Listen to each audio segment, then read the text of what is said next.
Recently nga lamang po, binaha ng bashing itong si Zac Tabudlo. Kasi grabe daw ang putok. Wala po ako dyan, pero grabe naman kasi yung mga comment. Sabi niya, tindi ng amoy niya be. Nung andyan kami, tapos sabi dito, alam niyo ba yung pawis sa singit kapag hindi napunasan agad? Parang ganun te. Tapos sabi niya, ang asim niya mga te. Nasa may bandang barricade kami nung nag-walk siya.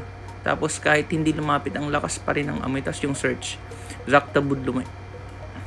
Pero alam nyo ba, siya po ang isa sa pinakabatang Asian artist na recognized worldwide. Siya po ay isa sa pinakamalaking nag-aambag ng moral sa music industry sa Philippines.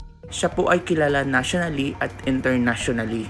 Ngayon nga po, Alex and Zac lead Philippines Young Trailblazers. Young rising tennis star Alex Ayala and singer-songwriter Zac Tabudlo lead the contingent of Filipinos included in the Forbes 30 Under 30 Asia 2026 list.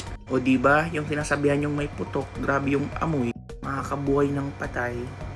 Sikat na sikat pala. Honestly, in-explain niya naman yan eh.